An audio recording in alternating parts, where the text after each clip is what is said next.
I would like you to spend a few seconds explaining to us about the culture that you grew up with. Tell us something about that. Okay, you give us some background, the green and the environment, the tourist attraction, as it were. But in terms of the culture, the behavior, the the costume of the people, what do you want to say about that? I mean, your people there. I think the one thing or the first thing that we are known for in Trinidad and Tobago is our multicultural, multi-ethnic society. And that came about because of history.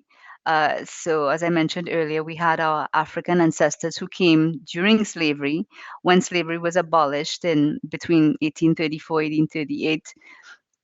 Indian indentured laborers were then brought in because somebody had to work on the sugarcane plantations.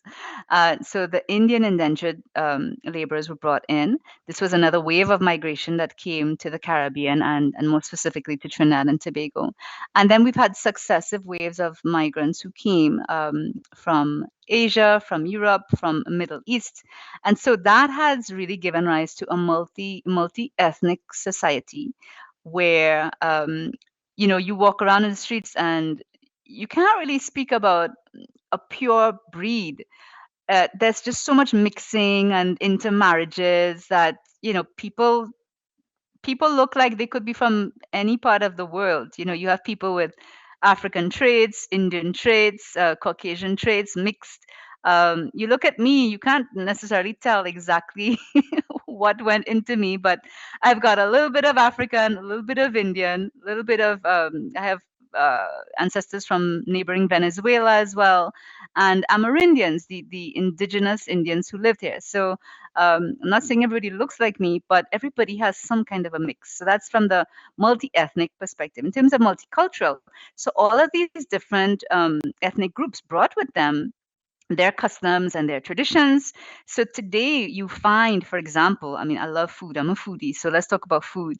We have such a variety of food. We've got, food that might have been adapted to the crops that were grown here, but resemble food that you would find on the African continent as well. So we use a lot of corn.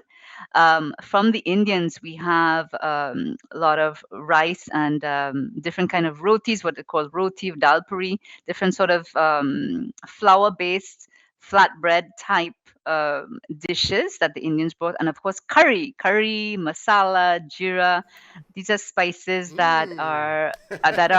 that would have come with them that we use a lot in our food. And what's interesting is that there are national dishes from pretty much every ethnic group. So we have a dish called doubles. It's like a breakfast. It's like a little fried flour with curried chickpeas, and people line up to buy these things. Hardly anyone makes it at home, but you go there, lots of these doubles vendors everywhere, and that's like the national breakfast. Everybody eats this. You don't have to be Indian to eat doubles. We have a dish called pilau, which is it's from the African roots. Sorry about my dog in the background, but she's hearing me speaking and she's wondering why aren't you speaking to me? But so we have the pilau, which is like a rice and peas mix. And this is from our African heritage. It's like rice and peas cook up. And we've got a dish that I particularly love that I make very well, and it's called pastel. It's actually from our Venezuelan heritage because there was a wave of Venezuelan migrants who came to Trinidad when the Spanish were in charge. So we've had different colonial masters. We had the Spanish, we had the British who were here, the French had a little season before they got bumped out.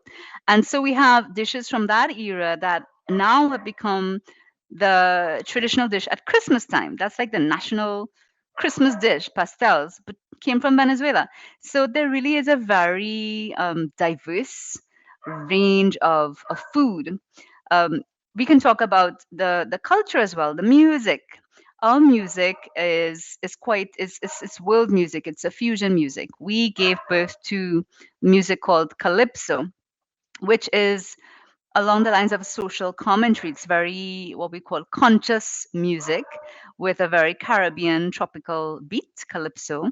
And our country also gave birth to the only instrument that arose in the 21st century, the steel pan. And the steel pan came about from the the drums, the barrels that are used to store oil.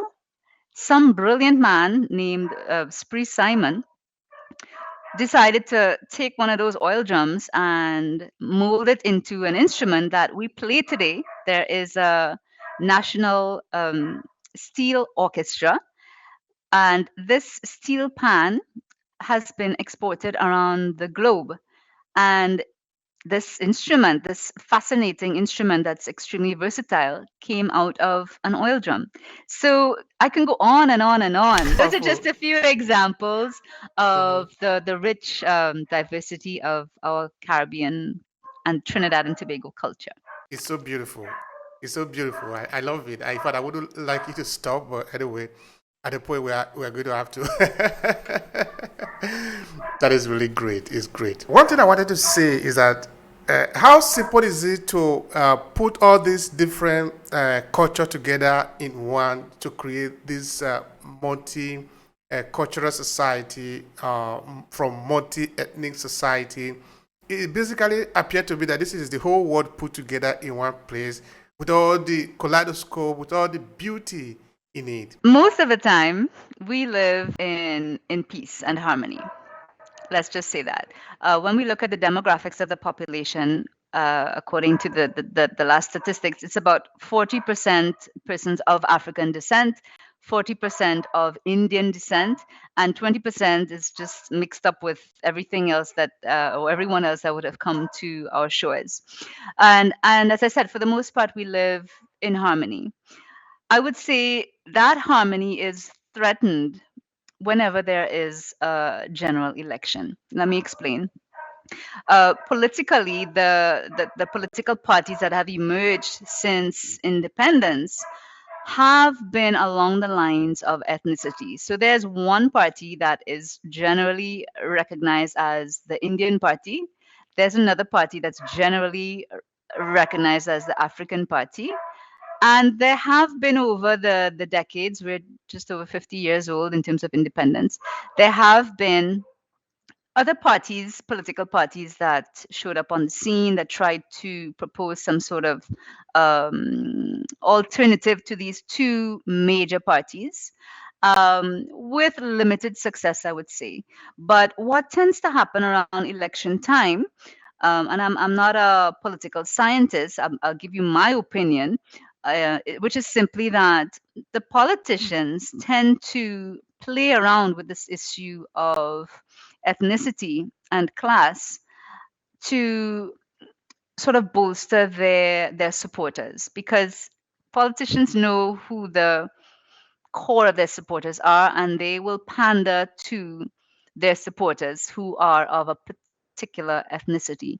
And I say this and I call it out because it is particularly dangerous, the ways in which we've all seen politicians use these kinds of discourse and tricks to almost play one against the other, and it should not be tolerated. It is something that it really has no place in our society. And it's something that I would like to see change in my lifetime. Unfortunately, there is, I would say, a majority of people of a certain age who buy into these kind of tricks and ideas.